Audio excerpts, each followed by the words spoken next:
Get everyone mic'd up here in a second. I've got my two co-hosts for the evening, Cody and Avery, in the building. So I'll get you guys mic'd up here in just 1 minute. Everyone else, we'll go to the mics after we go to Cody and Avery, and whoever wants to start first, gentlemen, you just let me know. Cody, you got that new avatar there. I didn't even recognize it, so I was like, "Where's Cody at?" And you're probably already sitting in there. I just want to go over some quick things, very quick overview. Florida Panthers first in Atlantic Division this year, 52-24-6, 110 points, beating the Tampa Bay Lightning in the first round, Boston Bruins in the second round, and the New York Rangers in the conference final. Edmonton Oilers finished second in the Pacific Division at a record of 49-27-6 at 104 points.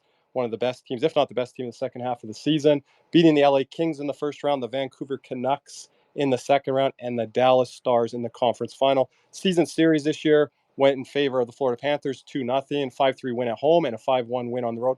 I think one of those wins was against former Oilers coach Jay Woodcroft, and the other one was against Knobloch.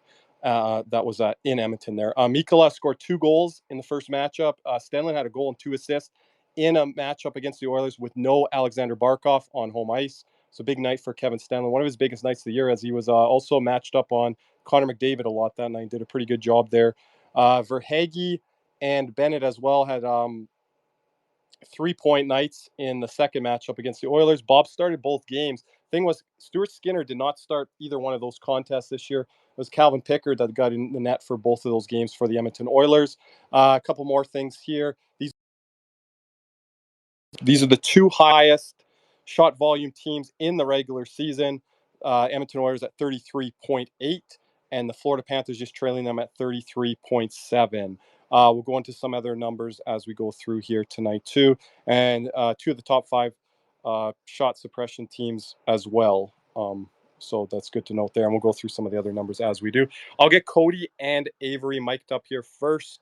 You guys can kind of figure whoever wants to go first. I'm fine with that. And then, so we'll either cover the Florida or Edmonton perspective. Doesn't matter which one goes first. And if you guys can go through the lineups and what you're seeing as well, too. I don't have that written down here in front of me. Thank you guys for joining me here tonight. Yep. I think as our guest, Mr. RV should be able to go first. Yeah, Avery? Or Avery? I don't know. No, Avery, my bad. Avery and Edmonton. How you guys doing tonight? How are things? How's it going, Avery? So I've known Avery for quite a while. Avery have also has been gracious enough to give me some context through the time for these spaces as well. And here we are, Avery, matched up against each other. So who would have thought this? I got a lot of family in Edmonton, Avery, so this is a lose-lose for me. If we win, they're going to disown me, and if the Panthers lose, they're going to mock me for the rest of the time. So it's not a fun thing for me, but can't complain. Here we are. And I reside in Calgary, of course, as I think you're aware of. So there's that element to it too. So with all the different Calgary Flames elements in this too. But yeah, Avery, wherever you want to take this first, maybe the road that the Oilers got to here, and then maybe you can go into like line rushes and what you see the lineups looking like, and then maybe to some keys to this series, and then finally maybe at the end what your series prediction is. And I'd love you to hang around after Cody's talk too, because we might have some questions from the panel here in this hour. So. Yeah, no, of course. Honestly, the road for Edmonton to get here is probably one of the more improbable ones you're ever going to see in hockey. We know, of course, Edmonton started the year 2-9-1. They fired Jay Woodcroft. Everything looked doomed. Everything looked done, but they're able to turn things around. Stuart Skinner got the reins and actually looked good as we know the postseason went on. And Chris Knobloch, he's the kind of coach in which he comes in after they let go of Jay Woodcroft, and he's not been afraid to tinker with things. He isn't the coach that's been prone to always playing Dry McDavid in the same line, which is a problem we saw a lot with Jay Woodcroft, Dave Tippett, Tom McClellan. They would rely on that a lot. Chris has a lot of these guys to drive their own lines a lot, which has been beneficial. And as postseason has gone on, we've seen him trust younger guys more, like Dylan Holloway, like Ryan McLeod. We've seen a lot more depth scoring step up for Edmonton. So I'm expecting in this series here, guys, you're going to see most likely a lot of guys like Ryan McLeod, Dylan Holloway playing up in the second or third line. You're going to see more of Draisaitl running his own line more often. And you're going to see that power play be running hot with guys like Ryan Nugent-Hopkins, McDavid, Bouchard. So it's going to be a tough challenge for the Panthers to really stop that. And when it comes to depth, you're going to see, when it comes to depth, Chris Knobloch most likely rotating into the lineup. Guys like Sam Carrick and Derek Ryan, two guys who have great numbers when it comes to faceoff dog, Kirby. Derek Ryan, a Panther killer. I picked him as my X factor. I went really deep this series. But yeah, he's a Panther killer for us. Avery, I think the old Edmonton Oilers, if you're looking at it from a positive from your guys' perspective, is when things are going wrong, it's like, oh, we better put McDavid and Draisaitl together. And you're saying that's just not the case with Knobloch when things are going wrong. So what if things are going wrong? What is he going to do with the lineup? What are the adjustments there that because this is a Panther team that's really good 5-on-5. Mm-hmm. No, you're totally right. At times there's a chance that you might see David get double shifted, but one thing I think I do like that Chris Knobloch does is he does at times trust his young guys a little bit more.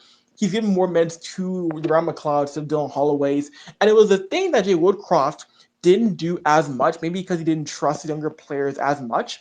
But you're seeing him when he gets in trouble, he does put out the second and third line a little bit more to show something a little bit different to opposing teams, as a thing other coaches wouldn't do in the past. And we've seen those guys like the Dylan Holloways, like the Ryan McLeods, even guys like Connor Brown and Matthias Janmark be trusted with tough minutes when this team does get in trouble to try and show something different when guys like McDavid or Hyman are producing for a brief stretch of time in games, guys. Yep. Avery, kind of like if you have 2 or 3 keys to this series, break it down as much as you can. It can be team things, individual things, and not just when I'm saying keys to the series, I'm not saying keys to the series for Edmonton to win or for Florida to win.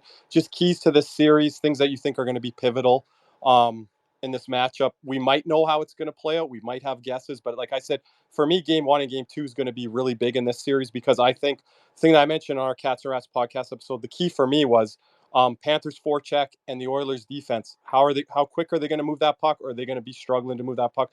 And are the Panther players going to be on top of them? That's something that Jason Strudwick said to me as well on the podcast. That was a key to him. And he picked it right out of my brain. I was like, that's my key there. So what are your kind of 2-3 keys to this series, be it individual or team-wise?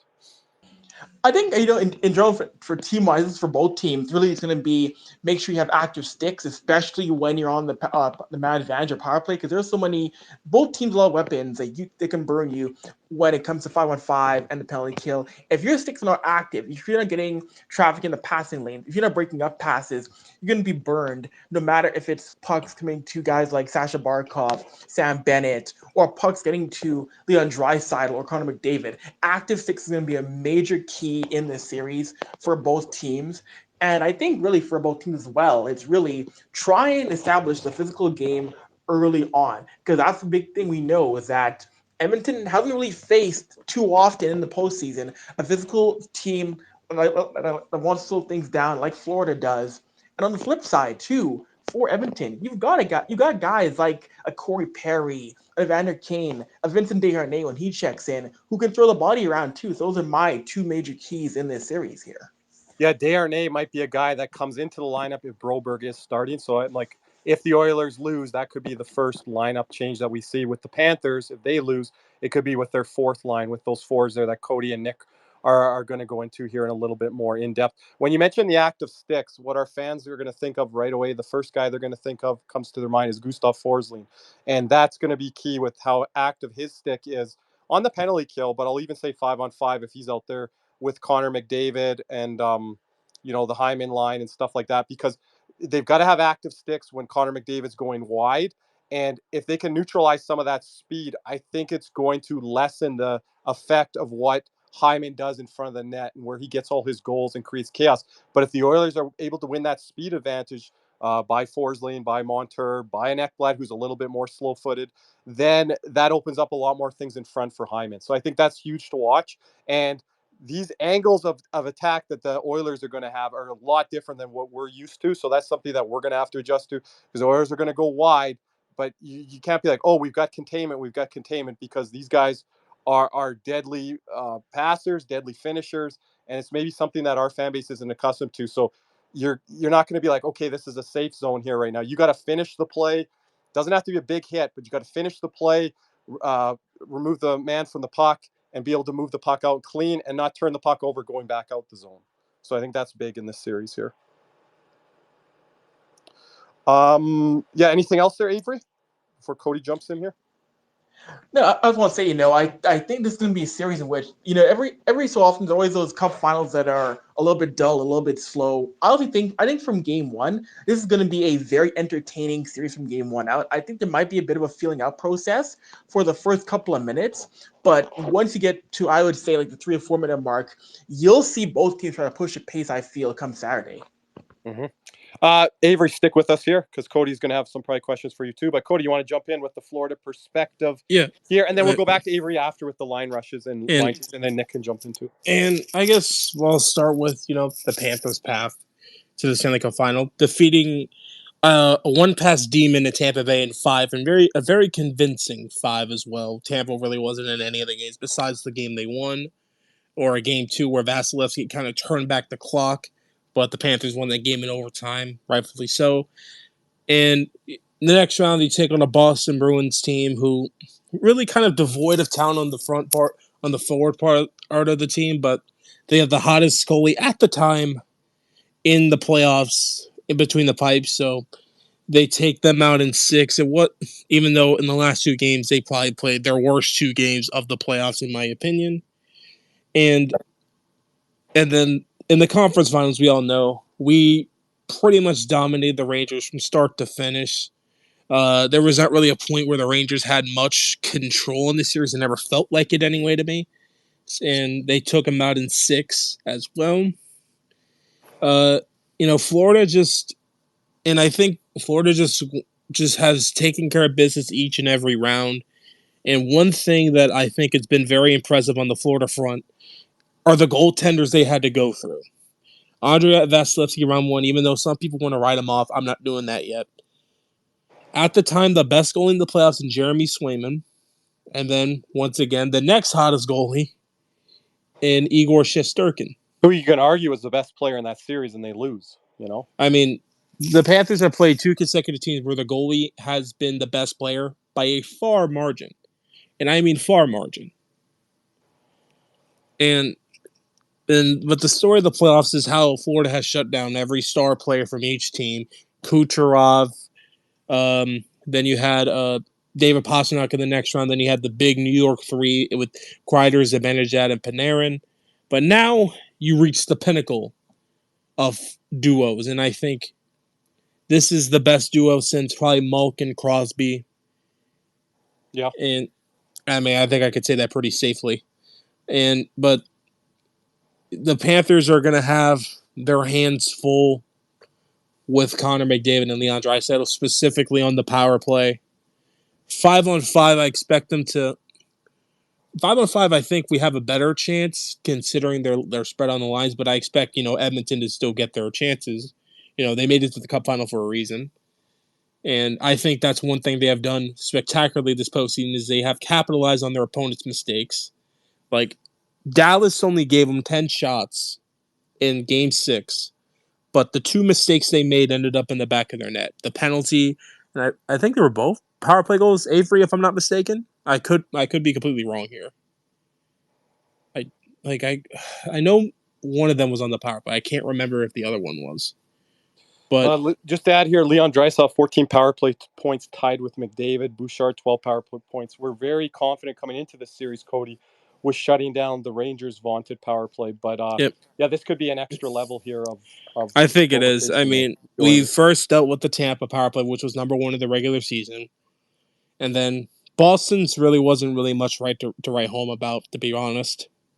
And then you had the Rangers power play, which got stymied. But on the other side, the Edmonton Oilers have the best penalty kill in the playoffs currently at like 90-something%, and they've only given up a power play goal in 1 playoff series this year, and that was against Vancouver, which was, in my opinion, probably the best series of the playoffs, other than Dallas-Vegas in the first round.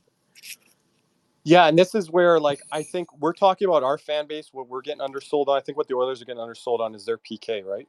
Yeah. We're coming in talking up our PK, and that's something that, if they're able to kind of negate what we do on 5-on-5, which I don't think so, but if they are, then that puts a lot more pressure on our power play. And then you look at the Oilers penalty kill that's at the top there, and that's going to be a struggle for the Panthers, where it's like, okay, when are we going to convert on a power play here? And it's Yeah, it's going to be necessary because if they start shutting us down 5-on-5 again, just on the regular season numbers here, and Cody, if you've got anything to throw to Avery there, and then we can go to Nick as well. In the regular season, the Panthers 3.23 goals per game in the regular season. The Edmonton Oilers were at 3.56. Panthers brought that up a little bit in the playoffs to 3.24. The Oilers dipped a little bit to 3.50, but that happens in the playoffs. And then if you look at the numbers goals against wise, Panthers 2.29, second in the NHL, just finished a hair behind the Winnipeg Jets. 2.42 in the regular season. And then in the playoffs, they've even got better, and it's at 2.29 second. The Oilers in the regular season were at 2.88 and have even improved upon that in the playoffs at 2.61. So, yeah, we're talking about the offense, Cody, but the defense is going to be big here too. Yeah. For both these teams. And it's just like, I feel like at points, like when you're talking about this series, I think a lot of people have underrated the Panthers offense while like properly rating the defense, but I feel like people have been underrating the Oilers defense while properly rating their offense. I feel like that's just been a topsy-turvy thing. And I could be guilty of that too, Cody, but then I look into the numbers and I'm like, got to respect the Oilers' defensive metrics and numbers a bit. I just think, I want you guys both to speak on this. Avery, Cody, and Nick, jump in. I really think styles make fights, and I'm confident with the Panthers that this is a team that's going to dictate things onto the Oilers, and they're going to have to be the first ones to adjust. If I'm wrong on that, I'll come on here in our spaces after game 1, game 2, say I'm wrong. We have to make adjustments. But I think the Oilers are going to be the first team to have to make adjustments. We get the last change, and our forecheck, no team has been able to stop it. And I know the Oilers have great players up front, but there's going to be a lot of pressure on Bouchard and that defense to be able to move the puck. Yeah, and like the only question I have for Avery right now is, the Panthers have the best forecheck in the league, and I confidently say that. The thing is, like, the Edmonton has had probably the best, one of the better first pairs these playoffs with Bouchard and Matthias Ekholm. And my question is, how confident are you in the bottom two pairs, which the Oilers have switched around a little bit these playoffs, are going to be able to handle the Panthers' forecheck? It's a good point you made that, yes, the top pairing of Bush and Ekholm, they've been amazing. They've been spectacular so far for Edmonton. So the big thing in my mind is going to be Chris Knobloch separating to have success, Cody Ceci and Darnell Nurse. Because when these two are separated, they're fine. They're a fine pairing. It's when Darnell Nurse and Cody Ceci are together, you see a little bit too much of Darnell trying to be Mr. Everything, when his game is really being a physical presence and skating the puck out of the Edmonton zone and being like the fourth forward. So really, it's going to be up to Chris Knobloch to separate those two, I believe, to have success with the bottom pairing, I think, guys. Hey, I mean, I feel like Knobloch, you can correct me on this if I'm wrong, but I feel like Knobloch, after every loss the Oilers have had, I feel like Knobloch has always made a lineup change of some sort. Whether it's like last round, like Broberg coming in for Desharnais, which I think, as of right now, I think Broberg is going to be the one that starts Saturday night on the bottom pair for Edmonton. And can you speak, is not Knobloch kind of moving the deck chairs on mainly in the bottom six? Who do you think is gonna what guys do you think is gonna be in the bottom six for Edmonton that's gonna have success against Florida?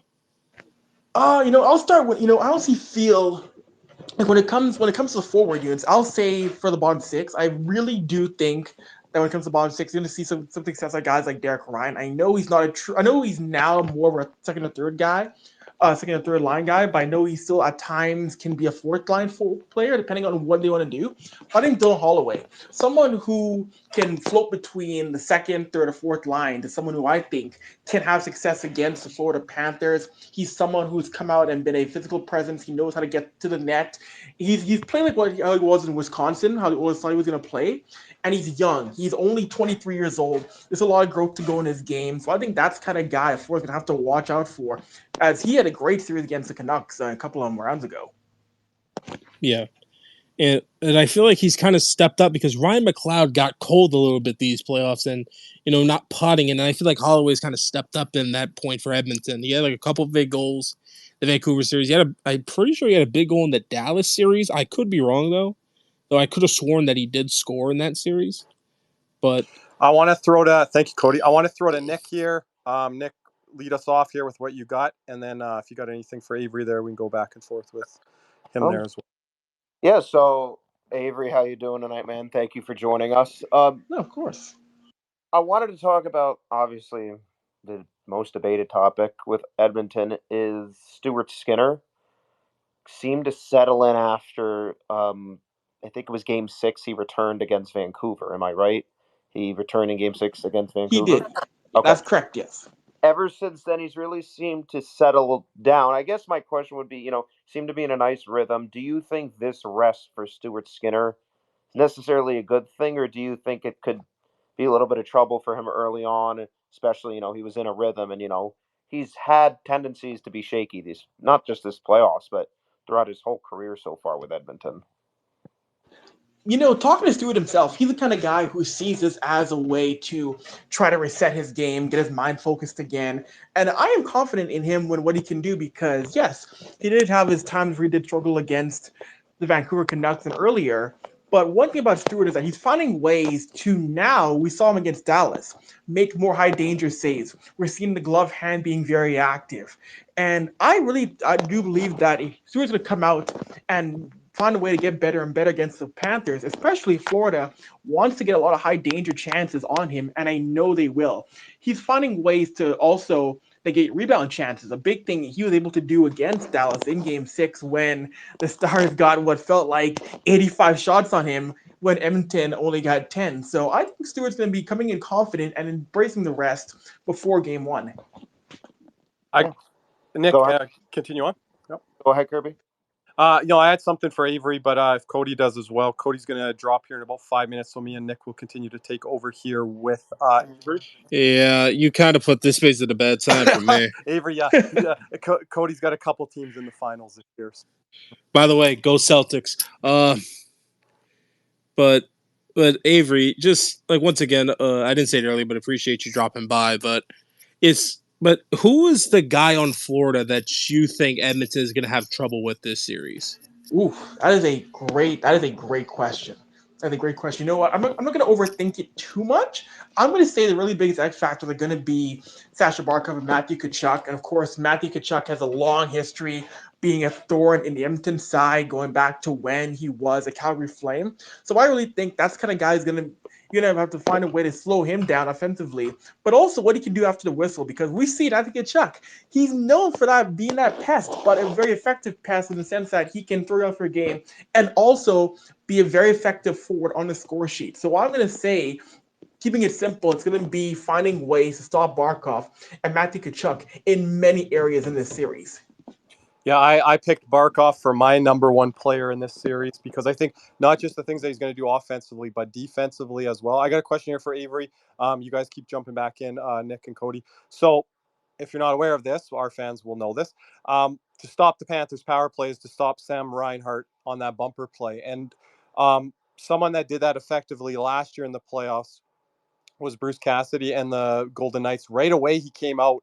I think it was on Game 1 or Game 2 on ABC, ESPN, or whatever. And there's a direct quote on there. It's like, you obviously have to stop that play, that kind of bumper play, the play that they're trying to get the puck inside, where Tkachuk last year was at the goal line trying to draw guys in and try to move that puck there. So even last year, where that wasn't really our go-to play like it has become this year, Vegas kind of was figuring out what we wanted to do on the power play and the man advantage, and they kind of like neutralized that and took away like our first option. So that's what the Oilers are going to have to do to the Panthers on the power play. What are the Panthers going to have to do to have a shot at even shutting down the Oilers power play? Which again, the Panthers have a good PK. Mm-hmm. Yeah, no, it's the Oilers power play is a dangerous thing because one of the things I've been watching is that it's always perpetually in motion. There's always someone cycling. There's always they're always also getting 3, 4, 5 passes off. So it's really going to be a big thing for Florida to try and break up the passing sequence, watching the guy in front of the net, making sure the front of the net isn't unoccupied, because I know it's easier said than done, because when Zach Hyman gets there, he's so hard to move. He doesn't look that visually imposing, but it's really tougher to move him from the front of the net. So it's really going to be a matter of finding ways to always have somebody by the front of the net and making sure you're limiting the amount of passes everything gets off, because when they get 2, 3, 4 passes in power play sequence, someone gets open eventually, be it a Draisaitl, be it a McDavid, or be it Evan Bouchard. I want Nick and Cody to jump in on that, what Avery just said there, because you guys love continual motion, and you say that's the problem with our power play at times when we're too stagnant. And the thing is, Cody, like, I think we can handle the net front presence of Hyman, or if Draisaitl gets posted up in there. It's not the Hyman motion though that's going to cause us problem, where it's Yeah. going to open up stuff where that's probably our weak spot. Cody is in front of the net when there's motion and movement going on. That's probably the one weak spot of our PK. I don't know, like Hyman on the power play. Like I feel like we've done a great job in net front these playoffs. The guy I'm worried about is Bouchard, because the Panthers this season have been beat on top of the key a lot this year. And in the Rangers series, I felt like at points they gave Adam Fox too much room, but luckily for us, he was a little bit hobbled. But I'll push back on that. That's where our strength is with Barkov, Lusto, Stenlin, active sticks. And I know Nick likes this, being aggressive up on our guy. I know Fox got away with one or two, Cody, but I think that was about it.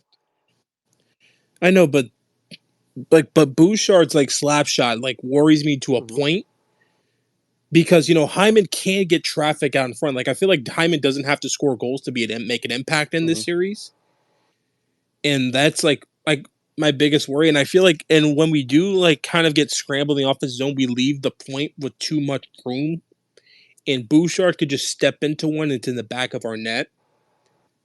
Like that's like one of my worries this series. Like anything else on that point? Because I want Nick to jump in if he's more on your side of it or mine. Because I feel like we're differentiating here. Because I feel our strength is with our forwards. You're kind of like saying it's with our D, and I've always been like our D. I would say is exposed on the back end there. It's with the forwards, but it's just at points I know the forwards give the D too much space when they get trapped in the O zone. That's my Evan worry. Bouchard, like, have you ever seen his shot? It's ridiculous. But Nick, to answer that question of Avery's and like what me and Cody are saying, like, is it the forwards, is it the D? Like, I feel we're gonna get exposed on the backside. Cody's thinking it's the problem start up top. I'll say this: I feel it's the forwards, but I will give the defense credit. They have done a lot better job than I anticipated them doing, especially at the start of the season. Defense have done a lot better job, but yeah, like we get guys like Losterinen and Barkov and Reinhart, Stenlund, Lundell. Those are high quality, penalty killers. Again, Paul Maurice talked about. I know we're talking about penalty kill, like 5-man game. It's interesting to see because, like, obviously, like a bunch of times in that Ranger series, we lost those defensive zone draws on the power play on our penalty kill, right? And I don't know who would be taking the draws, Avery, for Edmonton. Would it be Draisaitl, or does it? It'll be Draisaitl. Yes, he'll be the face-off man. So I don't know how good he is at face-offs or anything, but I really think it starts with that. Yeah, the one thing that Edmonton probably hasn't been good at in like this playoffs has been face-offs. I think they're at like 47% in the circle this postseason. So yeah. But then again, I hate the fact that I can't. That's just face-offs in general. But I don't know like how many D zone draws they win, O zone draws they win, which I hate. I think Phillips did a good job at not letting our opponents get set up or too comfortable. I think that's going to change. There's Edmonton. McDavid's going to find a way to enter the zone. He's going to get in the zone. He's going to do his thing, and they're going to get opportunities here. I really think if we're going to, like, I wonder if we're going to be a little bit less aggressive. Like Kirby, I've talked a lot about an aggressive penalty kill over the last year plus. Yeah. 2 years. I wonder, and I wouldn't be necessarily opposed to it, maybe having a more conservative plan on the penalty kill, right? See, me and Daniel were talking about this on our IG Live earlier, and I was like, if we do that, then I think we're just playing out of our own strength, right? Yeah, it's like, okay, are we going to lessen our forecheck? Are we going to lessen our PK aggressiveness? Then we're not. Now the Oilers are dictating to us. No, because if I believe in staying aggressive on the PK. Made a bigger commitment to blocking shots. Like Panthers didn't block a lot of shots in the regular season or last year in the playoffs. There's been plenty of times this year, especially as the playoffs have gone on, where we're blocking 20, 25 shots a game, and but that might be the fact of the playoffs too, right? Well, yeah, but I mean, still, we're buying into blocking shots, and especially in that Ranger series. So I think they're going to have to commit to blocking some shots because Bouchard's going to be open up at the point. I noticed that Edmonton has the tendency to get the opposing team's penalty kill kind of collapsed, and they'll create like they'll be very close to each other and create like a tight, like almost like umbrella. Like collapse our box, our diamond, or whatever, because teams haven't been able to do that to us this year. And if the Oilers do, that'll be a first-time experience for Florida, don't you think? Oh, 1,000%. Yeah, really hasn't happened this year that I can think of. Yeah. Again, obviously, it's a phenomenal power play, but we got guys. Again, it's going to be quick. Our guys are going to have to keep up with them because they're a very fast team. But at the end of the day, penalty kill. We could talk about all this scheming. Sergei Bobrovsky probably and very well might have to be our best penalty killer. He's going to have to be. I told you guys he has been at times this year when our defense has left him out to dry on the backside. We're going to need to see that. I wanted to ask Avry. Yeah, I got some tough things for Avry here in a second if he wants to do some edge stuff. Yeah, but I'm going to drop out Cody, here, guys. Have a good night, Cody. But as soon as before I drop out, I got to get my prediction on a record. Oh yeah, here. We didn't do that. That's correct. But as for my prediction, I have Panthers in 6. Oh. The reason being, I truly do not believe that the Oilers' bottom 2 pairings are going to be able to handle the forecheck at all. I truly do not believe it because it's not like they can get the puck out. The problem is, once we get the puck, it's going right back in. So you wear them down as the series goes on and stuff like that. And I believe that stuff takes a toll because I've seen it take a toll on the defenseman for 2 straight series now. Like, is Edmonton different? Probably, but we'll see. That's just what I believe and what I've been seeing this postseason. And we're accustomed to playing top defensemen in these last 2 playoff runs. But offensive guys, defensive guys, doesn't matter. Yeah, and it's just like, as Stuart Skinner did clean stuff up in the games in the back half of the Dallas series, but he needs to be like Swayman and Shesterkin maybe to win this series for Edmonton. And I don't know if he could hit that level. He probably could. Most likely, he probably could. I could be definitely wrong. But that's just how I feel about it right now. So, Cody, Panthers in 6. All right. Cody, appreciate you as always. Yep. Did we lose? We might have lost Nick there. So, I don't know. Nick comes back in. I'll reroute this around. We're going to go to Daniel and Die Hard here in a second. There's Nick. Nick, if you want to go first with Avry here, I'm going to hit him with some positional breakdown stuff if he wants to get into that. Nick? Yeah. I just wanted to ask Avry one more question here. So Chris Knobloch was talking a lot about the forwards.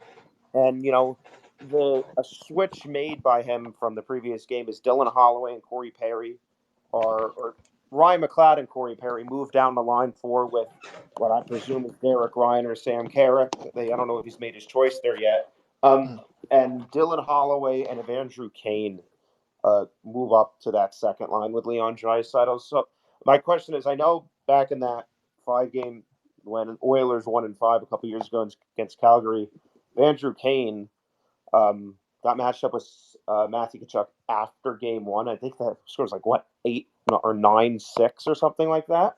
Yeah.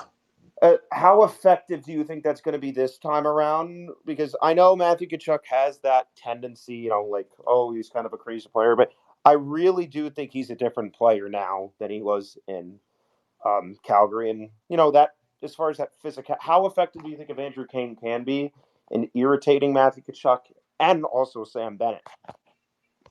Honestly, I do think there's going to be a bit of Evander can do it at play. I know Matthew Tkachuk is a little bit more of a mature player as well too. So Matthew Tkachuk is smarter in when he wants to engage in that. But I think Evander Kane still has the ability to try and get in his head in that sense. Because Evander Kane is still a good playoff performer. He's still being able to put up numbers in the postseason at times when he gets hot. Even with the injuries, we know Kane has had injuries, rib injury, that very grotesque wrist injury last season. Yeah. But I think Kane is still going to find a way to challenge Tkachuk, get off his game, be it just checking him tightly, be it finding ways to get in the zone. So I think there'll be some effectiveness of Kane, maybe a little bit less than 2022, but I think now in 2024 he'll still find a way somehow to get to Tkachuk, I think. And one final question. I know Knobloch was talking about Warren Fogle. He says whether it's, I think the exact quote is, whether it's game 1 or game 4, he'll be playing. Where do you see him fitting in? And who will he replace? Is it Janmark or Connor Brown? Because Connor Brown struggled a lot in the regular season, but he seemed to have found his game here of late in the playoffs. Yeah, no. Chris always is a big fan of Warren Fogle, especially where he's brought as a defensive forward. But it's gonna be tough because I do think you're right. He's gonna bring Fogle back in, but it's gonna be really tough to decide who he's gonna replace. It's gonna be Brown or it's gonna be Janmark because they have both stepped up in a major way in the postseason here. So I think it's really gonna be a matter of wait and see how the series plays out. But personally, I think it's gonna be more likely Matisse Janmark coming out over Connor Brown. I do think that Warren Fogle brings a little bit more as a defensive forward, and also too, we've seen Fogle have solid hands when he gets a chance in that bottom six forward unit. He's got a nose for net. He's hit double-digit goals this year for Edmonton. So if you need a guy who can also give you some depth scoring, I think Fogle checks in over Janmark whenever he's called upon in this series. Awesome. Nick, yep. You got some Nick there? No, I just will throw it to you, Kirby. Anything particular you want to discuss? Yeah, and Nick, you could jump in on this to counter Avery. Let's just go back and forth with you and Avery on this. Avery, I know this could put you in a tough situation in enemy territory here, but appreciate your candor on this as I ask you here. Last year we did it with a Carolina guy, and some of our fans were like, "Oh my God, he's not giving us an edge in anything here." But positional edge matchups. If we can just spend a minute, gentlemen, on each one. Let's start with forwards. Who do you give the edge to, and why? Avery, go ahead.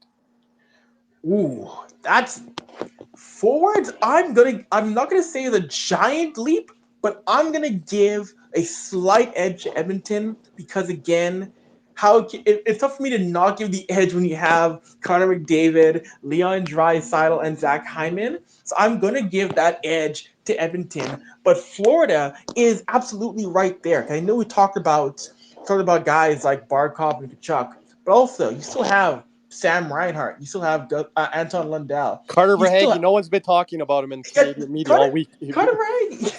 I haven't heard his name once all week. I'm like, what's going on here? Yeah. No, Carter Verhaeghe is someone who I've been very impressed with. He's a guy who, for the Hockey News last year, I said should be a fantasy hockey sleeper last season. Oh, wow. And he made me look good last year, so I think Florida is right there. But I got to give the edge to Edmonton for the forward unit. Yeah. Well, one of my sleepers this year is my guy, as I say to Nick, Wyatt Johnson. Don't even try it. Settle down, Nick. Settle down. Don't even try. Yeah, I said it this summer. I told you about Wyatt Johnson. Nick talked about him last year, but I did make that was my fantasy sleeper this year. I drafted him this year. I traded me to him, so thank you. Philip Hedl, yeah, it didn't work out so well. So, Nick, forwards there. Yeah, what Avery said, but your opinion. Okay, so I think putting you on the spot. I think it's like 50-50. Agree. I don't think any team has like a huge advantage, but I'll say this: Florida, obviously, Barkov and Kachuk. I'm giving the clear advantage to McDavid and Draisaitl there, but when you take a look at these secondary guys. A lot of talk about Nugent Hopkins and Zach Hyman, right? Sam Reinhart, Carter Verhaeghe, like I don't think a lot of, and I'm not speaking in a general sense, I haven't seen a lot of respect for them given, right? And even other guys like Sam Bennett and Evan Rodriguez, Anton Lundell, Lostery, like the way these guys are playing and the way I see this series going stylistically, and a guy like Kevin Stenlund too. I mean, I think guys like Evan Rodriguez, Losterine, and Tarasenko Lundell are going to be better and quite a bit better than guys like Janmark, Connor Brown, Adam Henrique, right? Even Evan Rodriguez on that second line versus Dylan Holloway, right? Like, I think there's a clear distinction there. Whereas, I think there's more of a likelihood that Holloway's, if he's not playing well, slips down. Where our top six is pretty solidified. And then if it's not, you've got a guy like Tarasenko that's got the veteran, which you didn't even mention, I think, the veteran experience. Well, that's another one, right? Top again, six. Let's say if a guy like Holloway or Connor, like they're not playing well. Like one of those one or two depth guys isn't playing well for Edmonton, who do they go to? Then it's like, well, then you're losing quite a bit of that depth that really helped them win against Dallas. So we can go to Lundell with Kachuk because we've done that, and Bennett can drop down if he has to because of his hand or something like that, right? But, so like I just think, as far as those 1-2 guys like Barkov, Kachuk, McDavid, Draisaitl, I'm giving that to Edmonton. Yeah. You got to still pick. You still got to pick. I'm going to but I think those 3, 4, 5, like then like 3 forwards, 3 through like 8 or 9. Yeah. I think it's a a relatively decent advantage for Florida. Just the overall depth of the way I see this series going stylistically, I'm going to give the slight edge. And this is 51-49% type. I'm going to give this slight advantage to Florida. Okay, interesting. We'll go defense next. Avery? Defense. Now, we mentioned how the first pairing is immaculate with Bouchard and Ekholm, but I do have to. Overall, I know some might be listening for Edmonton and say, oh, "How could you?" But I am going to give the edge defensively to to Florida. It is hard for me to go against when a team that has Ekblad, Ekman Larson, Brandon Montour, Gustav Forling. I think overall, Edmonton is a better top pairing, but as a collective, when it comes to the D-men, you got to give the edge to Florida. It's a much more consistent overall collective on the back end. There aren't as many questions you ask of Florida if things were to go wrong with the top pairing, I believe. Yeah, and Avery, all 6 Panthers defensemen have played every playoff game. There hasn't been any movement there. And Dmitry Kulikov has been sneaky good, Nick. Nick, what do you say on the defense? Ekman Larson, who I know a lot of people like. There's been a lot of talk about Ekman Larson. Obviously, the big contract with Vancouver didn't work out there. He's come to Florida, and I agree he has played well, right? I can't help but feel he's been slightly overrated in a sense that nobody's giving Dmitry Kulikov that respect. Because I'll say this, was he terrific during the regular season, Kulikov? No. But for the first 2 months of the year, this guy played top 4 minutes for us, and he kept us, and not only just kept us in the playoff race, he made it possible for us to win the division. He made it possible for us to win the Eastern Conference. We didn't win the conference, but we won the division. And then for a while, Kulikov was all right, maybe below average to average. Then he got really bad by giving pucks away in front of the net. But then there was a stretch for about, I think, January to early March, where him and Ekman Larson were really good together. Mm-hmm. And I would say for about 75-80% of the year, Dmitry Kulikov has been quite good. And again, when you take a look back to last year, we had Josh Mahura and Mark Stahl in our top 6. Guys, and I was saying this to some. We had Casey Fitzgerald playing in the Stanley Cup final. And I wanted to pose this to you, Kirby. I'm like, if you replace Stahl and Mahura last year with Kulikov and Ekman Larson, not even Nico Mikkola, how much better of a defense core is that? Yeah, it's pretty close. I think you still need Mikkola, but I would give an edge to the defense this year. But Mikkola just takes it over the top. How much of improvement I'm talking improvement from last year, right? Yeah. And we had the good Marks and people that hate on Mark Stahl. We had the good Mark Stahl games, and then you had the bad ones. And but again, I think you didn't know what you were getting. I think Dmitry Kulikov has gotten a lot of unnecessary hate. He's making $1 million as a 6th defenseman. Just look at how much Dmitry Kulikov plays in time on ice over Mahura. Mahura, that's why I get on Mahura. The dude plays 8, 10, 12 minutes. That's the problem. That's the problem, Avery, that Dallas fell into with injuries and different things like that. And then I'm like, Alex, I know you like Alberta guys, Avery, but I'm like, Alex Petrovic is back in the NHL. What's going on here? Yeah, he played big minutes for Dallas. Exactly, right? And I'm like, and big minutes. So I'm like, that's where it's okay, advantage Edmonton. But there's got to be a lot of things that have to happen, Nick, for that to happen to us. Dallas had a deep run last year. They did not get a ton of rest in between each round, really, this year, except the second round and then the third round. But we talked a lot about minute allocation last year after we lost to Vegas, forwards, and in particularly defense. It's one of the big points I talked about. And, you take a look at Dmitry Kulikov and what he's done, right? Comparing that to Dallas, right? You had Nils Lundkvist for 75% of the playoffs playing 4 minutes a night. Yeah, that's crazy. 4 minutes. That's less than Mahura. And when you combine that with you're playing 6 and 7 game series against Vegas and Colorado, right? That takes a toll on your defense. Right, so I think that's if I could take away the defense, who has the advantage here, Kirby, I'm going to go Florida. I do think that Bouchard and Ekholm are a phenomenal pairing. Now, Bouchard goes all world like he did against Vancouver, then that changes a lot of this discussion. But I'll say this with that, as good as Bouchard and Ekholm have been, they have been excellent. If they're number 1, the Forsling Ekblad pairing is number 2 or 3. Right?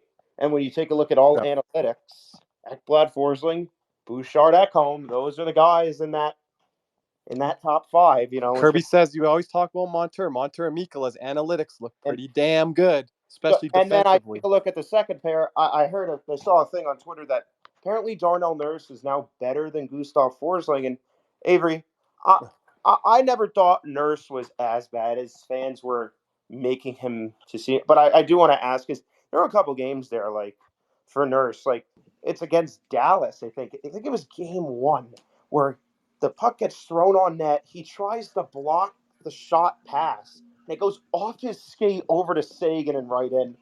I, I guess my question is, I know he bounced back the last three games. Overall, how would you rate Darnell Nurse's play overall this playoff?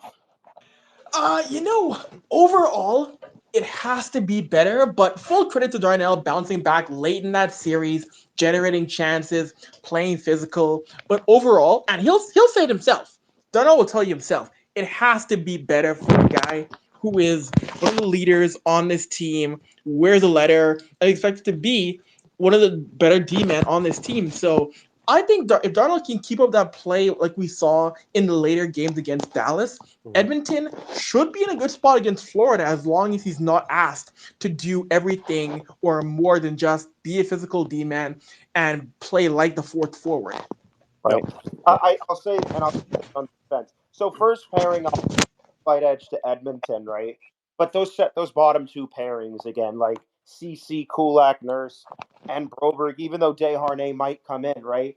I think I think we have the advantage there. So I'll give overall the defensive advantage to Florida, and also Edmonton's defense. I've heard they've had tendencies to make mistakes at certain points. And what do the Panthers thrive on, Kirby? Making defensemen look bad. It's what they do. They Turn make over the puck back yeah, of your net. make them turn the puck over. They make them panic. They make defensemen's lives miserable, and they make them look very bad. They And yep. constant, relentless pressure. And I agree with what Cody said. It's like, as well as Edmonton has played, I think, it's kind of like when Ranger fans say, "Oh, we faced Carolinas." Well, I understand that Edmonton fans are saying, "Oh, we faced Dallas's depth," but we're not number two. There's a reason Dallas or Carolina's number 2 or 3 and 4 checking, right? They're not number one. We're number one. And there is a distinct reason for that. It is constant, relentless pressure.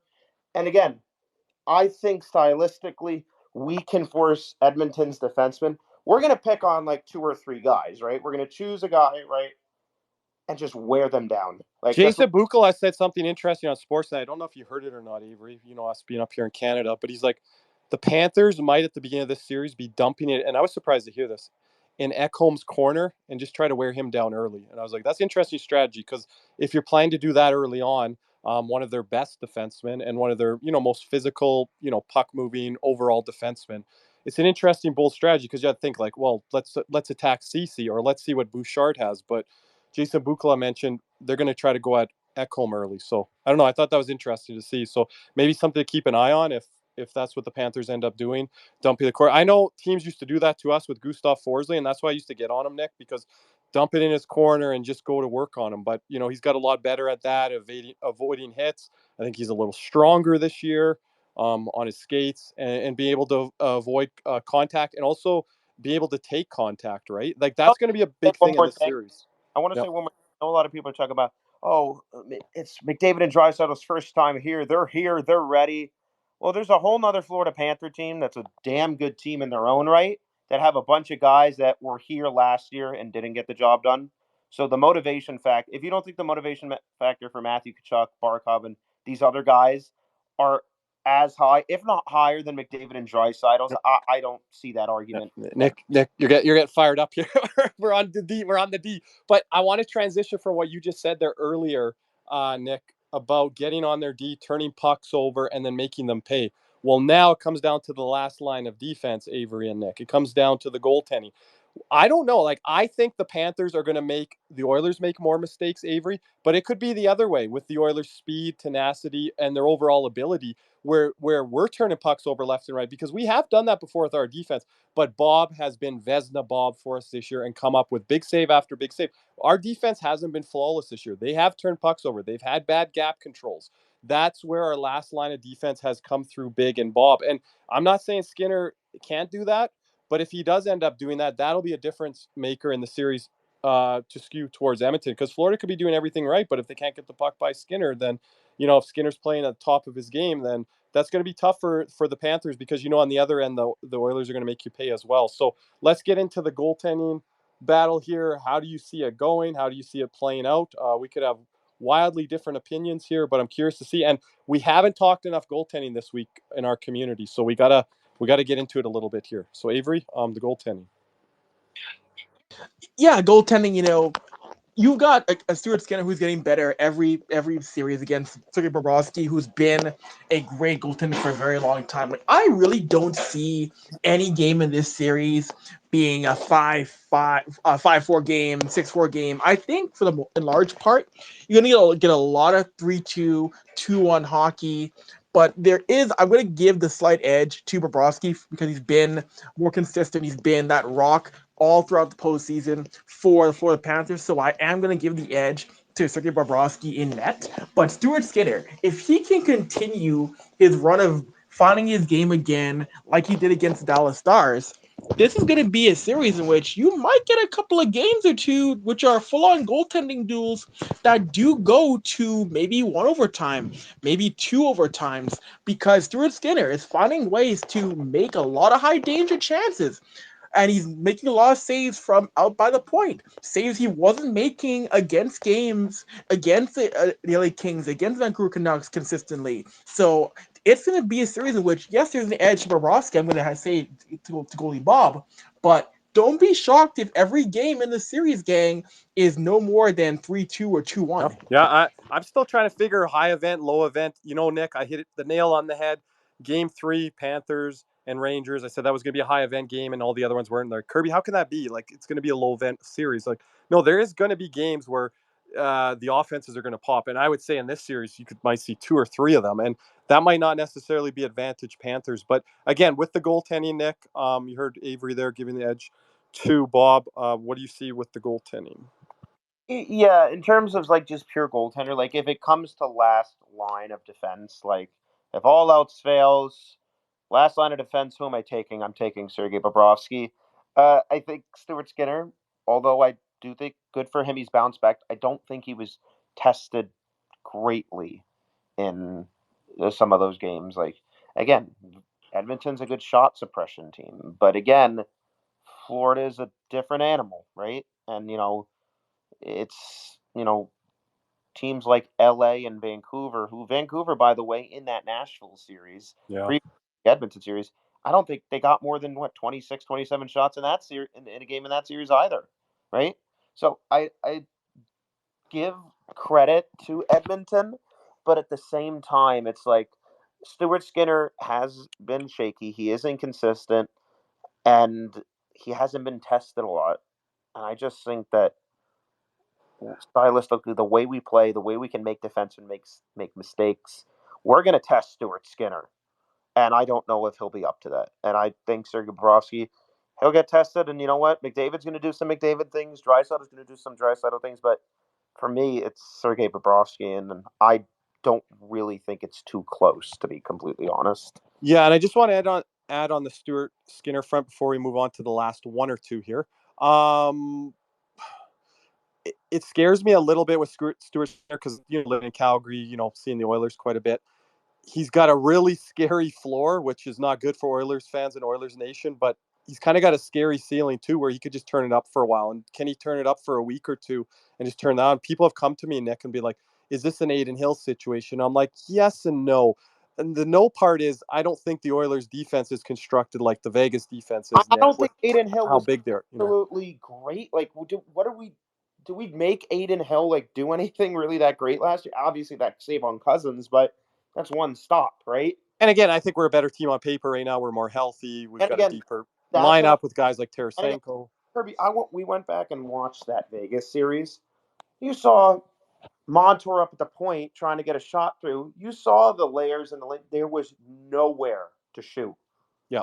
It was like a wall in front of Adin Hill. Which will be kind of shocking if that's the case in this series. I will be. that there wouldn't be shooting lanes and things like that. So, but yeah, I'm not going to discredit him. I'm not talking him down just looking at his bad, because this guy has been resilient and, like Avery said, and has I bounced give him. back. So I'm not going to be bashing Skinner if we get to him one game here. And I know fans are going to come into our post game spaces and be like, we got this guy. Every game is new, is a new. And we've seen with Skinner where he's been down, he's been up, he's been down, he's come back up, he's been resilient. So again, I'm not discounting that because we get to him once that we've solved the Stuart Skinner puzzle. I'll give Skinner a lot of credit. The guy battles, man. Like, yep. Like at the beginning of the year, he came back and he bounced back, unbelievable. And that's not easy to do, right? Like, and credit to Chris Knobloch for trusting to put him back in that Game 6 against Vancouver, right? Kind of similar to what Maurice did with Lyon and Bob. Bob goes in Game 5, right? Almost like it has to be Skinner, it has to be Bob, right? But I'll say this. I just think we're going to test the guy so much more. And I really think, like, Bobrovsky is just... He's been so good these last 2 years, and I think he's just kind of on another level right now. So we've got Nick's got a clean sweep so far for the Panthers 3-0, and Avery's favoring Florida 2-1 going into the last two here. Let's go to special teams. Yes, special team. This is where I gotta admit, I'm gonna give a real big edge Edmonton in the fact that this team has found ways to have one of the more consistent power plays and penalty kill. They've killed off 28 straight penalties. They are having a franchise record time when it comes to killing off penalties, pressuring guys with the puck, making life difficult to really get anything decent on Stuart Skinner, active sticks, getting puck out of their zone. That was the thing they did a really good job of against Dallas in Game 6, just frustrating every single shooter for the Dallas Stars night in, night out. And offensively, again, that power play for the Oilers, when it gets going, you can be the Dallas Stars, you can be the New York Rangers, the Florida Panthers, the LA Kings, the Vancouver Canucks. It is tough to stop when McDavid, Draisaitl, Nugent Hopkins, Bouchard get going. We mentioned the Bouchard shot from the point earlier. A lot of goaltenders aren't able to track Bouchard's point shot for very well. So it's pick your poison. Do we try to stop a Draisaitl and McDavid? Oh, but now Bouchard's open at the point. So the amount of weapons and the amount of ways that they can burn you on both the penalty kill and power play, it gives me the major edge. Edmonton. Yeah, I got to add this in here, Nick. I think I'm the one thing that I'm scared about Edmonton in this series, and I like this guy, Leon Draisaitl, that cross seam pass, that one timer. I'm gonna have some PTSD with Nikita Kucherov days against us, trying to kill off those vaunted Tampa Bay power plays. And Draisaitl does it in a little different way, obviously, than Kucherov too, but it's just that Bouchard element too. And I know you're big on Bouchard, Nick. It adds just an extra element of, like, it's just going to space out the Panthers PK and stretch them out, that they haven't really been challenged like this. Because Adam Fox, as good as he is, I don't think he's quite playing on the level that Bouchard is right now. And also, Adam Fox, I think, was injured in that first round against Washington with that Jensen hit, right? So maybe Fox wasn't his 100% self. So, yeah, special teams, Nick. Avery kind of was talking mainly about, kind of the Edmonton PK there. However you want to take this, Florida's power play PK, if you want to talk about Edmonton's side. I think it's pretty. I'm Edmonton. Probably definitely has the advantage. I don't think it's absolutely huge, but it's a pretty sizable advantage for Edmonton. That power play. I'll say this: at best for Florida, like, that Edmonton penalty kill is legit. I think the penalty kills kind of are a wash or a lean Edmonton. The power play is a sizable advantage Edmonton, and it's really going to be tough. It really is. Like, it's going to come down to the officiating, how much power plays Edmonton get. Edmonton fans, Avery, all my family and friends are like, how much are power plays? Is it going to be 6 or is it going to be 1 or 2? Like, well, I think it's going to be in the middle. I think it's going to be in the middle, Avery, like 3-4, and that's where can the Panthers give you guys 1? Because if the Oilers get 2 or 3, that's trouble. But if we can give them 1 out of every 3 to 4, I think you're looking at pretty good. Nick?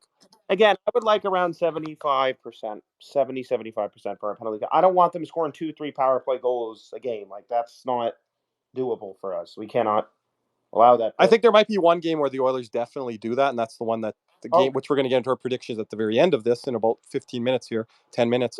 That's one of the games that Edmonton's going to take. That's what Jason Strudwick told us. He's like, one of the games is going to be a power play.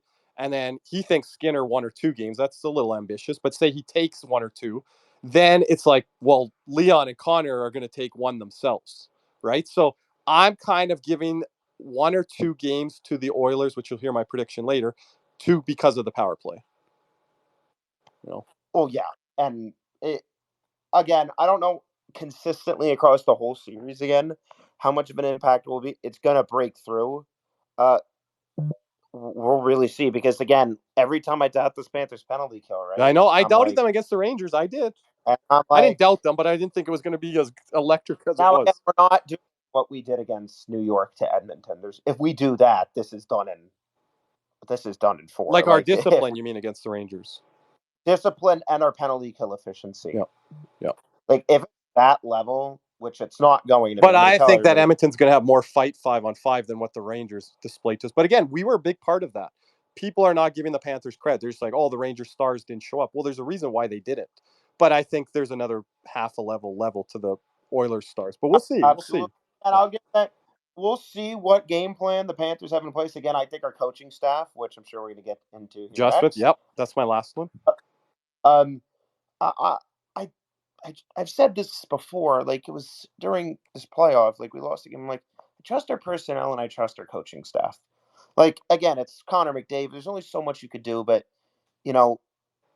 I'm interested to see. I do think Edmonton, they're going to be excellent on the power play, and I'll give them the special teams advantage by quite a clear bit. We have to with the PK too, because of how they have, and like Avery said, shutting. But again, I think again, I know if they're we're gonna have to get some power play goals here. Like, yeah, Edmonton can get a couple power play goals, but if we are able to get some, like, there's another side to this that I don't think we're fully talking about. Like, yeah, but we got to earn that. I think we got to earn. We got to earn our power play goals. Now, I'm not saying we're going to match Edmonton, but we'll see what happens. It'll be interesting to see the matches. But for special teams, it's pretty clear cut Edmonton for me. All right, so Nick gives the first point to Edmonton. I think Avery now has it. Square at 2, I believe. And this is our 5th one, if I'm adding my math correct here. My math adds. Coaching. So we'll wrap on coaching, and then we'll wrap on our series prediction at the end, Avery, and then any questions that the panel has here that's on mic right now, we'll do that as well. Avery, coaching? Coaching. Whew. All right. Now, this might be my toughest one, because I legitimately like Paul Maurice a lot. I followed his career from what he's built in Toronto, Carolina. I mean, I got to give credit to a guy who was an NHL head coach at 28 years old. They're happening again. And he's probably one of the better coaches in the league. He's done a masterful job with Florida. And you look at the Edmonton side with Chris Knobloch coming in as a rookie head coach, coming in and turning around a team that was dead in the water before Christmas. And he has got Edmonton to be in a cup final. So it's might be a little bit controversial, but I am, for this series, going to give the edge to Chris Knobloch because of how he's adjusted when things get down and how he's been able to get McDavid and company into their first cup final, a thing that guys like Jay Woodcroft, Dave Tippett could not do, Ken Hitchcock could not do, Todd McClellan could not do, when a lot of these pieces were here before in the past. Yeah. I don't think Todd McClellan had help. I think he was arguing with some of the guys, and they weren't giving him the effort that they needed. I loved his press conferences. But can you talk about, Avery, before I go to Nick, I just want you to talk a little bit more, like, Paul Maurice's strength is in-game adjustments from period 1 to period 2, period 2 to period 3, going into an overtime. What is Knobloch doing inside of games to make adjustments? Because that's where, if he's going to win this matchup, he has to win the in-game adjustments on Paul Maurice. One of the big things I've seen Chris Knobloch do, he's not afraid in game to shuffle the lineups at the forward core or the blue line. We've seen it times. He shuffled the pairings of CC and Nurse. He shuffled the lines with Bouchard and Ekholm at times, depending on situations. Other coaches of the past have been for lack of a better term, stubborn to Mhm. do that. There's been times where he's moved different guys into top line with McDavid. So that's the one thing I like with Chris Knoblauch as a rookie head coach, Yeah. saying I gotta take a risk here or I'm gonna lose this hockey game. He's taking those risks in the playoff series. He's taking those risks mid games, elimination games, which is a thing that rookie coaches might not have the confidence to do, but Knoblauch does. No, good point. That's some of the best stuff from Avry there tonight, Nick. Nick, now over to you with the coaching. And don't be all night because Nick's loves Paul Maurice. Paul Maurice masterclass. We all know. We get it everybody in all. here We get knows. it. We get it. Yep. We know how I feel about Paul Maurice. Guy puts on continuous masterclasses. I'll put some of Nick's fine work in the jumbotron so you can see it. Yes. But you know, I give Knoblauch a lot of credit because you know, fact of the matter is, you could say whatever you want. Like the guy got Connor McDavid to a place that other coaches haven't gotten him to. Right? Knoblauch's had him buy in, and you know, he's done a really, really. He's been a phenomenal coach. Like, I'm not personally a huge fan of like, you know, if you're a contending team hiring like a first-time head coach. Like what's the word like when a coach from an old team, like a veteran coach, gets rehired? Recycled. A recycled coach, I guess. I tend to prefer those, but Chris Knoblauch's done a phenomenal job. But with that being said, I think. Oh, damn, this is difficult. It really is. Like, I really think Knoblauch is a phenomenal coach, right? But like you said, with the in-game adjustments, and that's where it comes down to me. I'm not saying that Paul Maurice in a landslide or anything like that, but whatever coach wins the in-game adjustments, we saw Paul Maurice dominate Jim Montgomery on that last year. Dominate him. And no one had Paul Maurice ahead of Jim Montgomery last year, going into last year as a coach. Dominated him. Then we saw Brind'Amour and Maurice. It was pretty close, Nick. I know we swept them, but that was close. Like the adjustments. Well, I also think he kind of outcoached Sheldon Keefe too last year. And this year, obviously, like John Cooper, nothing he could have done there. Cassidy, I'd say edge on Maurice last year with the series win. Yeah, clearly. But again, Maurice, nothing really he could do there. It's Laviolette. I thought he outcoached Laviolette. But in terms of, like, you know, just the buy-in, like getting his team fired up, like there's just, and the experience, like I had to get, again, this is like 50.1 to 49.9. wow. Same thing forwards. These could either be coin flips. Don't come at me. Like, this could easily be 3-2 Edmonton or 3-2 Florida. I'm going to go slight, like 50.1% to Paul Maurice. And I'm factoring in there a little bit of bias. I'm going to be honest with you. I love Paul Maurice, but I honestly do that. Yeah, that's where one of your biases. So you have the Panthers 4-1, right? You picked the Oilers. Yes, but again, you picked the Oilers for forwards, right? Yes, forwards. Okay, go over your guys' picks again. Nick, what was it? So forwards, I give like 50.1% edge to Florida.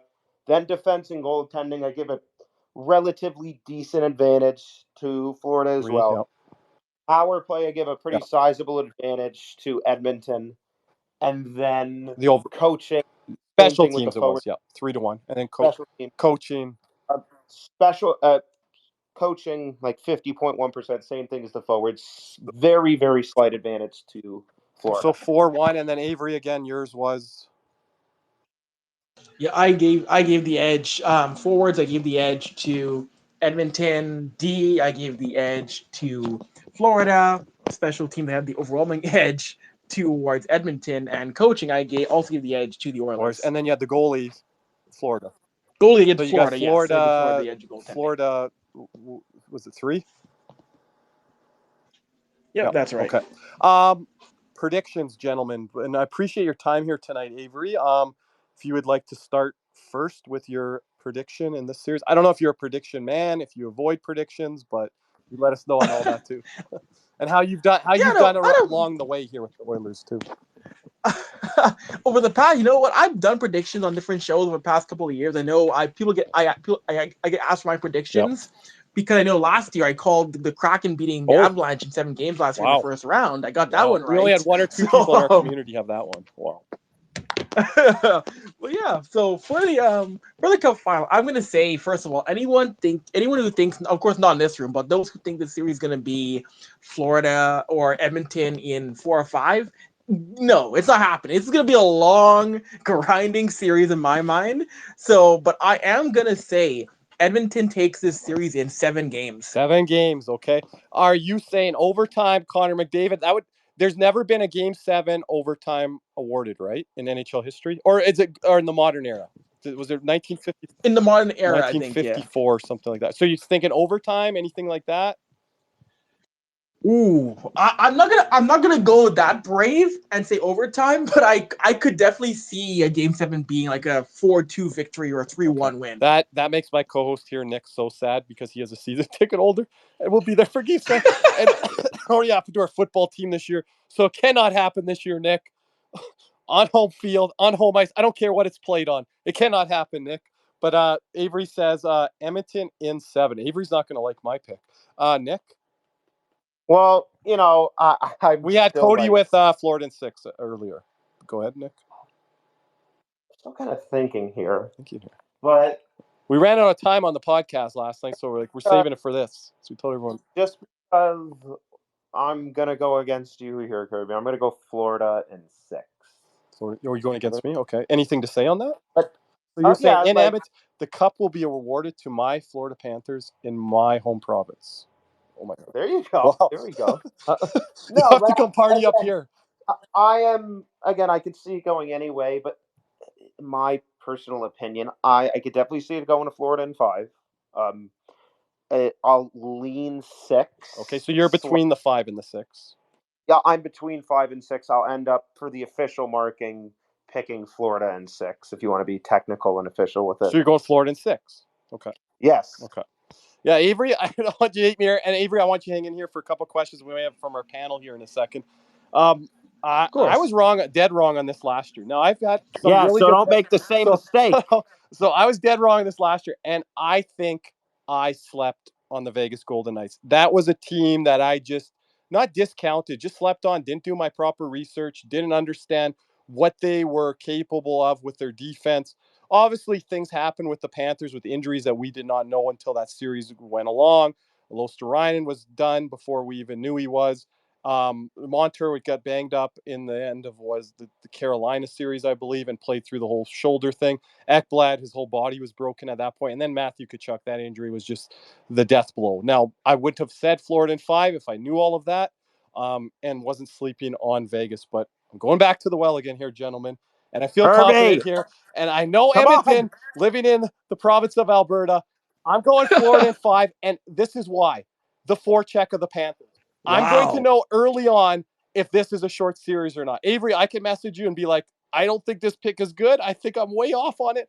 But if the forecheck of the Panthers is dominant, which I believe it can be and will be, then I think it is a short series. If the Oilers figure out the Panthers forecheck early and the pressure and they move the puck well, clean zone exits, flip it out, whatever, and they get behind the Panthers D for scoring chances of their own, which they're very capable of doing that, then it is not going to be a short series. But with Bob, with the forecheck, I really think the goaltending advantage is there and the forechecking advantage is there. And that's where Edmonton could be like, we're getting punched in the mouth and we don't even know what to do here. Now, if Knobloch makes those adjustments to the lineup, in-game adjustments to how they break out of their own zone, then yes, I see this more like a 6 series. So I'm not leading necessarily 4-5, but I really think the forechecking pressure, and if Florida can grab the first 2 games, it doesn't matter which game the Oilers grab on their home ice, and it comes back to Florida, and then Florida has a chance to close it out on home ice in 5. So don't want to offend anyone, but I think I'm more confident this year that I know what I'm talking about on the other side than I was with Vegas, because Vegas's defense just totally shocked me. I watched the Dallas series. I was like, okay, Vegas is pretty good, but I did not see them doing that to us last year. And again, Nick, we're better on paper this year. Yes, Nick, what do you have to say to that? You better let me know early on in the series if that pick is good. Yeah, okay? I'll let you guys know. I'm going to be here after game 1 and game 2. So there's Oilers fans in here and other fans of NHL teams that follow us in here. I'll be here. So I'm definitely I'm like Avery, I'm fixated on the Panthers forecheck and the Oilers defense.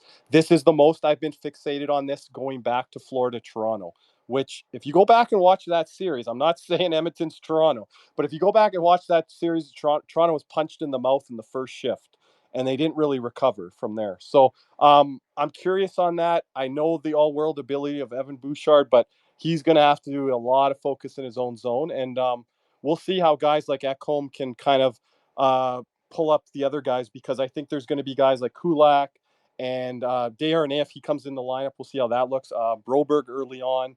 And Darnell Nurse, I know he's played good here of late, but if he reverts back to bad Darnell, which he kind of did in the Colorado series, if you can speak on that, the conference final there, we're going to give him a lot of problems, like Colorado did 2 years ago. So that's my pick there. We got questions here coming in. Diehard, Daniel, we've got a lot of people down there in the chat. John, I see you down there. Decker, Melissa, Fabs, David, Michael, Chuck, Brooke, Jeremy, Matthew, Vince dropped back down. Vince, if you want to come back up. Chris Scott, MW, Jordan D01, Zev, and Jesse. Diehard, you got a question for Avry or the panel before we let Avry go here tonight? Yeah, I do. I'm just wondering here, with the big Is he matchup. talking? Yeah, he's talking. Just drop down there. I can't. Yeah, Diehard, go ahead. Nick always has that Okay. problem. My question is to you, Avery, is with the big matchup everybody's been waiting for, the Barkov versus McDavid series. The Barkov versus McDavid. My question to you is, out of those two players, I just got back home, so I just want you to go over again. But out of those two players, either McDavid or Barkov, who do you think will have the advantage in this whole series? Will it be McDavid or Barkov? In this whole series, I am going to give the edge to McDavid because of the speed factor and the fact that he's able to get down the wing and drive like no other player in the league. He's able to also get through defenders, get through and maintain puck control. So that is going to be, I believe, the really big thing for Florida, is trying to stop McDavid from driving wide and getting to the net, because when he hits top gear in his skating stride, it is so tough for anyone to knock him off the puck and stop a shot on goal. Yeah, and he has the ability to finish. And then he's got Zach Hyman this year. That's, what Sam Reinhart has done for us is what Zach Hyman has done for the Oilers. So that's the part that scares me. But Diehard, I would kind of revert away, and Nick can answer your question as well too. The Barkov versus McDavid matchup. I would kind of say what Paul Maurice said. I was thinking the things before Paul Maurice said it. He's like, it ain't going to be just one guy on McDavid. It's a whole team. Like, Barkov is not going to be able to do things to McDavid like he is able to be able to do to other players. So he needs Gus Forsling. He needs his line mate Sam Reinhart, who is a Selke level player. He needs help from guys that are around him to combat what McDavid can do, like Avery said there. So if you look at it one-on-one, if someone's picking McDavid, I have no problem with that. But I think that's not how Florida is going to game plan it, Nick. And that's not a recipe for success for Florida. If they're like, hey, Barkov, go out there and just track McDavid and just shut him down, because that's going to take away from Barkov's overall game. And that's not really how the system that we play, Nick. No, do you have 5-man game, obviously it's a man-on-man coverage, but everybody is involved, right? And it all starts really in their own offensive zone. Like, when they they have an aggressive forecheck, but what they really do a good job, both in the offensive and defensive zone, is supporting each other. And obviously, supporting each other is very key, And, like, for example, I know Edmonton's going to try to get a lot of things started on transition, right? Yep. We can't get caught behind plays, and we generally have done a very good job of that. Staying above plays, filling the lanes. Usually when you're watching on TV, you could see all 5 guys in the camera screen. You don't see, like, 2 guys, the 2 defensemen, and then, like, nobody on the back. There was a point in the Boston series where we got sloppy with that, though. Well, yes, and it ended up in the back. And Bob had to come up big. One of the times it ended up in the back of our net, right?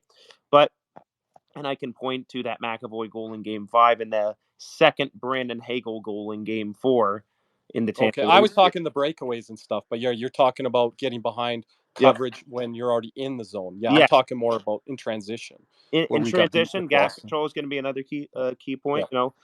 Force Edmonton, the chip and chase. Panthers are a very good defensive zone retrieval team, right? They're a very good retrieval team. Then Edmonton is too. I just don't think Yeah, that's where Kane comes into play and some of their heavier guys. But I do think on both sides, like defensive zone retrievals, Edmonton's been good at that, but they're going to get their biggest test, as is Florida going to get their biggest test with McDavid, right? So it's going to be who can win that battle more effectively.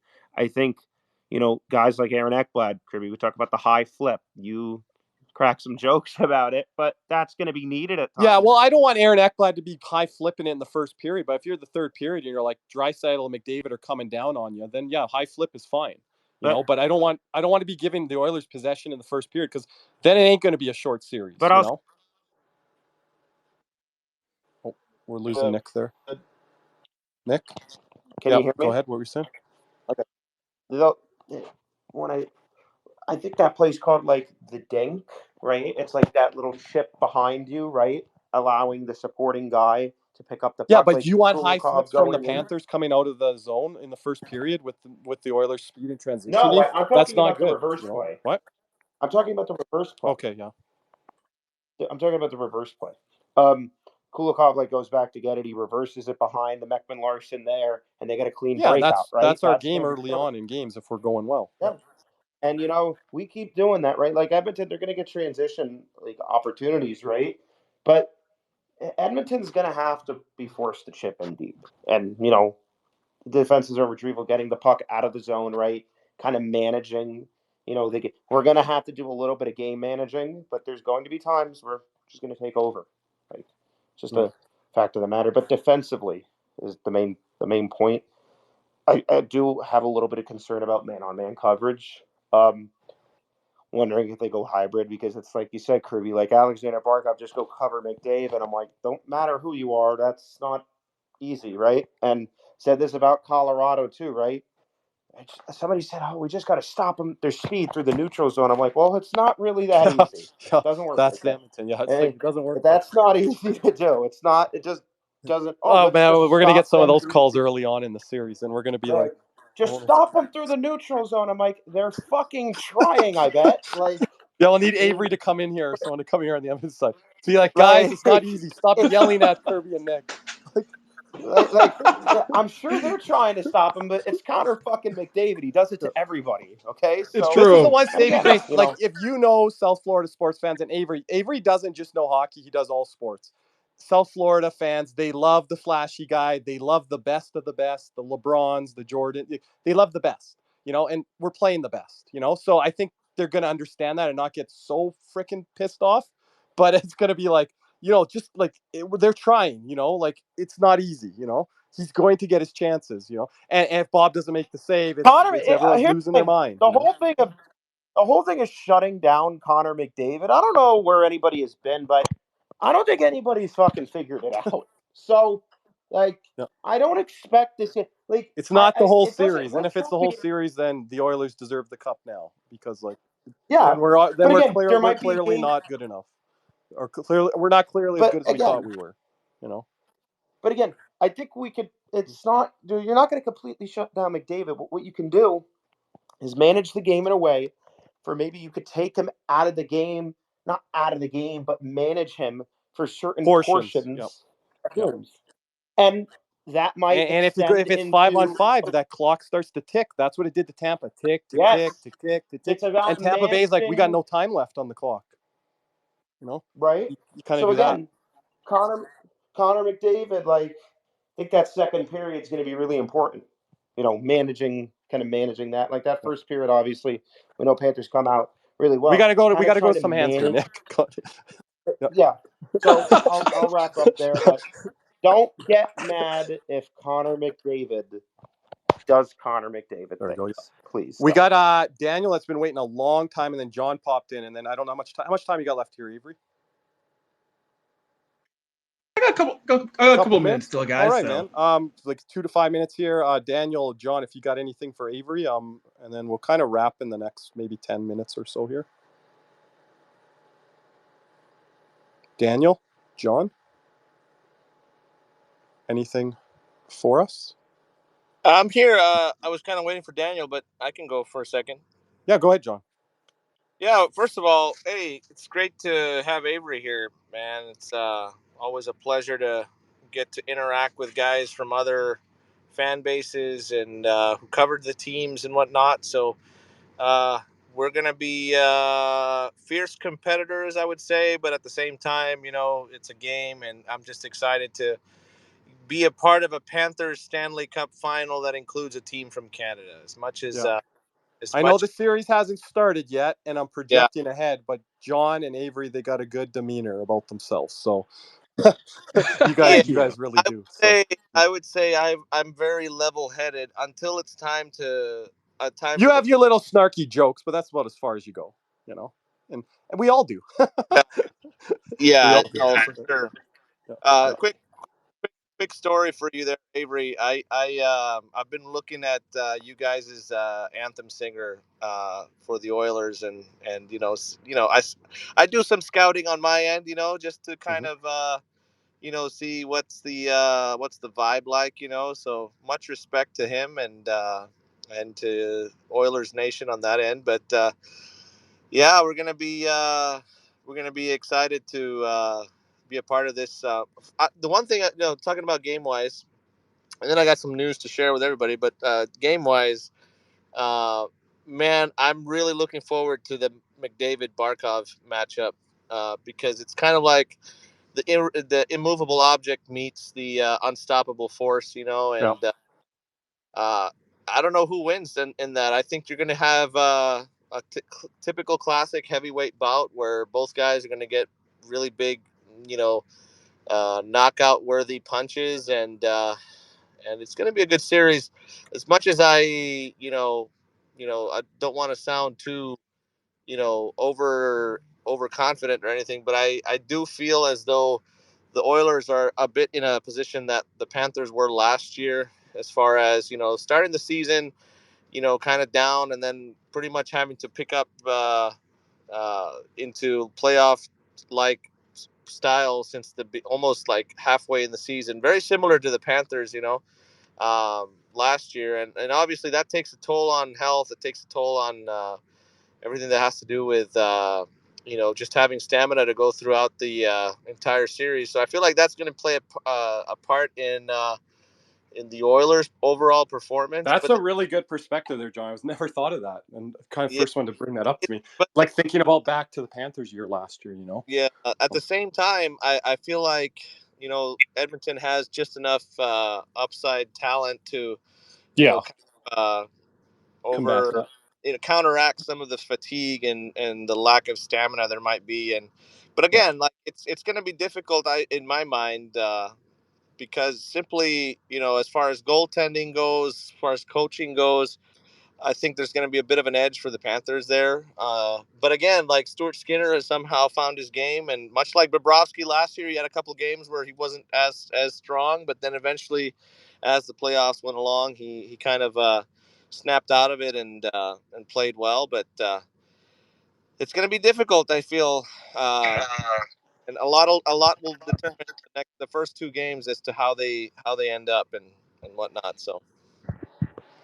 Yep. Anything else there, John? Well, besides that, I'm Yep. willing to share because I got, I'm the type that I don't like to, be 100% overly confident or optimistic about stuff that may not be 100% confirmed, but I That's what can. I'm like in the content community too. At the interview this week, I was like, I Yeah, want to say nothing. Yeah. I can confirm that I will be singing the Canadian anthem only for game one. There you go. Uh, so It's very cool. Yeah. So Yeah. to that point, I'm actually, I have, I did this one hockey festival thing with some kids earlier in this year, and they had asked me to sing a song at the end of the festival with a guitar, and that kind of had me thinking, Mm, I'm gonna go ahead and make a rendition of "Oh Canada" like I would with a guitar, because for the game one, I'm not gonna be able to have a guitar and stuff. yeah, that's what I was gonna ask. Yeah. But in any case, I went a little crazy and I decided, you know what? What the heck? I'm going to go ahead and put together an arrangement of this and release it. So I'm actually in the process of posting a link Oh, right now, and it comes out tomorrow, I believe, if okay. I'm not mistaken. it might either be tomorrow or Saturday midnight. But in any case, before Game 1, it'll be out. And yeah, man, I for everybody that sees it, appreciate the follows and man, first of all, For and sure, here's we'll have to put up on our Instagram there too. Let me know. yeah, I these really stories. want to mention to everybody too. Like, I can't thank everybody enough for the incredible support that I've gotten from so many of you. I mean, I've gotten so many DMs and people that I haven't interacted with before, and I just want everybody to know I really, truly, from the bottom of my heart, appreciate all of that, and it's just if you guys ever see me in the hallways, don't be afraid to you know stop me from what I'm doing and say hi and stuff. I'm always willing to to chat. I mean, that's kind of what I do, right? So hope to see a lot of you guys there Game 1, and man, let's go Panthers. Yeah, thank you, John. I appreciate it so much. John was ran into the Rangers team when they were going on the bus heading off to their golfing season, as John's heading his way to the Stanley Cup final for back-to-back years here as the anthem singer here. I'm going to be singing the Canadian anthem, so that's nice to hear. Matthew, maybe we'll leave Avry on this because Avry does, I think, have to get going here. So if you've got a question for Avry or the panel here, and then thank Avry for his time here tonight. Matthew? Hey, Kirby, it's good to talk to you. You were the Matthew that was over on our Instagram live earlier, right? Yeah. Just I knew you didn't. I thought you picked up on that. Yeah, But it had the Matt there, but I picked that up on it with the last name. Yeah. yeah. We had a few people, No, and that's the have first time we ran one. We'll run one maybe pre-game for Game 1. We'll probably have quite a bit more in there. We'll do the little pop by. Maybe you'll even pop by for a little guest spot. So you have to let us know as we go along here. So yeah, definitely. Yeah, Avry, if you're there, I have one quick question, if you don't mind. Sure. So my question would be, maybe if you answered this before, I wasn't in, but what line of Edmonton do you think could, potentially, stop the production that the second line brings and the first line brings? I don't watch a lot of Edmonton hockey. I will admit that, but the first and second line of the Panthers have been two of the lines that have been producing offensively all season, and in the playoffs as well. And so what line do you think would be able Matt, to counteract I'm just going to that? jump in, Matt. Is there one that we can kind of help Avry with a little bit here, like line 1 or 2 for the Panthers? Is there one in particular?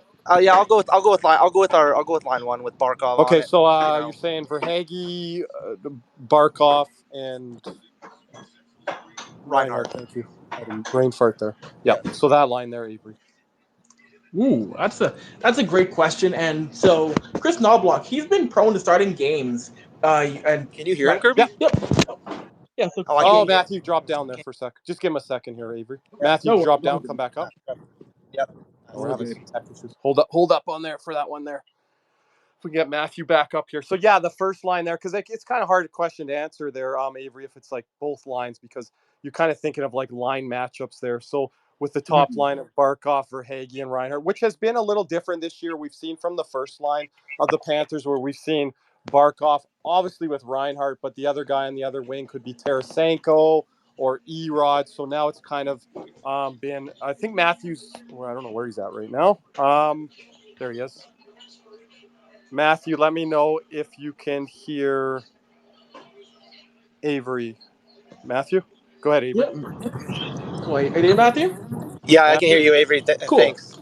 Yeah, no worries. Yeah, so for the first line, so Chris Knobloch, he's been interesting at times. He's been prone to throwing out the second or third lines, where the second line right now has Holloway, Draisaitl, Kane, and the third line has Janmark, Henry, Connor Brown. So it wouldn't shock me if you see either that second line or third of the Oilers, possibly an Oilers third line of Janmark, Henry, and Brown being used to counteract that line, which defensively has looked really good against top lines from around the league. Yeah, and Matthew, you're a big guy on Adam Henry. Matthew is a guy that wanted Adam Henrique in Florida, Avry. Yeah, so Avry, I wanted him very, very badly because I thought he was a depth guy that can play up the lineup and down the lineup, and I feel like Tarasenko now, right, in the playoffs has been kind of producing on that third line. But when he was on there in the beginning of the season, and even the beginning of the playoffs, right, Avery, Yep. it wasn't clicking. And I texted Mhm. Kirby after when Henrique scored. Was it last game for Edmonton, or was it It might have been. I texted in a chat and I said, "Wow, this is why I wanted Henrique. Like he's a guy that you can really put anywhere in the lineup, and I feel like you will see results."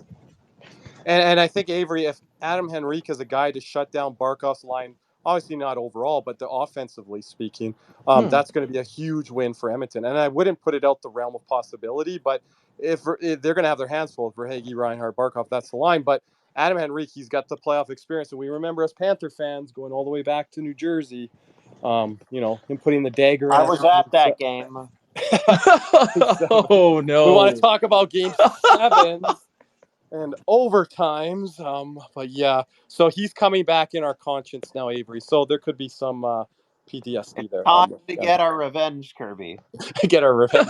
We did with John Tavares, so there is possibility. Well, there we go. One more time. Yeah, we'll kind of wrap there tonight, everyone.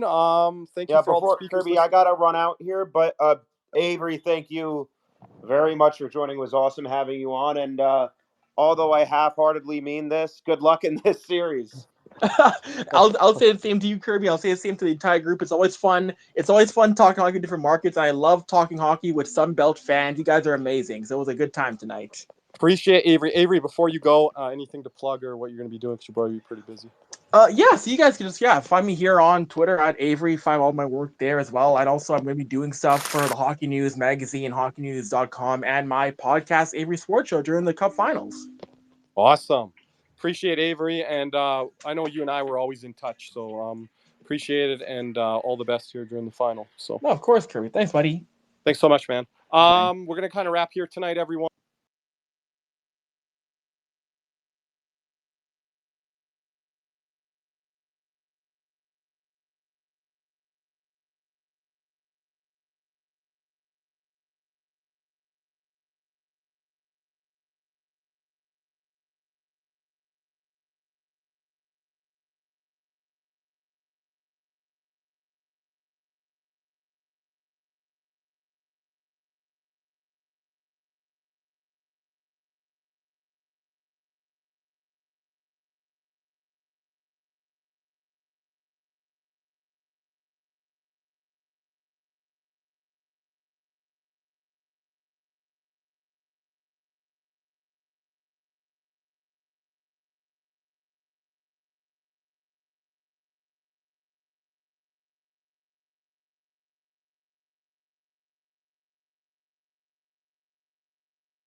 Panthers fever is here. Are you geared up?